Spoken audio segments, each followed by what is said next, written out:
আমার এই গল্পটা শুনলে না আমার নিজের কাছে কিরকম যে লাগে যে আমি ফার্স্ট কিভাবে হলাম। ক্লাস 2-তে যখন ছিলাম আমার রোল 7 বা 7, 6 এরকম দিকে ছিল। ফার্স্ট সেকেন্ড তো দূরের কথা ভাই, আমি কল্পনা করতে পারিনি যে ফার্স্ট সেকেন্ড হবো।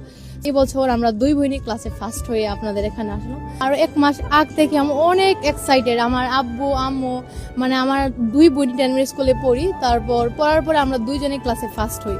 তো আমার আব্বু আমার চেয়ে আর বেশি এক্সাইটেড যে আমাদেরকে নিয়ে এখানে আসবে, আমাদের মোমেন্টটাকে এনজয় করবে, দেখতে চাই যে আমাদের সাফল্যটা। আমি যখন ক্লাস 6-এ ভর্তি হই তখন পুরোপুরি নতুন কারিকুলাম। আমার টিচাররা, স্কুলের টিচার আমাদেরকে বলতো যে আমরা তো এই কারিকুলামের পড়া কোনো কিছু পড়াইনি, আমরা এগুলো বুঝি না। টিচাররা এই কথা শুনে আমরা আরো মানে কনফিউজড হয়ে যাই যে টিচাররা বলছে তারা এগুলো কখনো পড়ায় না, তারা নিজেরও এগুলো মানে বুঝতে অসুবিধা হচ্ছে। আমার মামা কলেজের একজন প্রফেসর, সো আমার মামা বলে যে যেহেতু হয়ে গেছে এই কারিকুলাম, কিছু করার নাই, পড়তে হবে কষ্ট করে।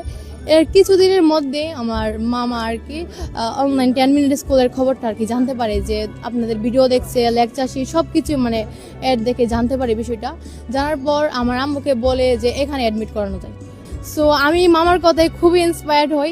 অ্যান্ড আপনারা যে টিচাররা যে ঢাকা বিশ্ববিদ্যালয়ের বুয়েটের, সো এগুলো আমি শুনি, আমি বলি এ ভাই আপুরা না পড়াইতে পারলে তো আর কেউ পড়াইতে পারবে না।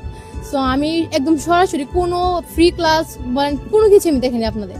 সো আমি একদম নতুন একদম অ্যাডমিট হয়ে যাই। ওর ফলে আমার কি বলবো ভাই, আমি বিশেষ করে বাংলাটা আমার সবগুলোর মধ্যে প্লাস আসতো। সো বাংলার যে গদ্য পদ্য ছিল এগুলো সাধু ভাষায় বিশেষ করে লেখা থাকতো যে গদ্যগুলো। সো আমি কি বলবো ভাই, আমি আমার এই গল্পটা শুনলে না আমার নিজের কাছে কিরকম যে লাগে যে আমি ফার্স্ট কিভাবে হলাম। সো আমার এই গদ্যগুলো বুঝতে যে অসুবিধা হলো, তারপর আমি আপনাদের ক্লাস করি। আমি দেখলাম যে এরকম ভাবে পড়ালে যদি গদ্য পদ্য বলেন যাই ইংলিশ গ্রামার কোনো স্টুডেন্ট যে ফার্স্ট হবে না আমি বলতে পারবো না, কারণ শুধু ক্লাসগুলো করলেই চলবে।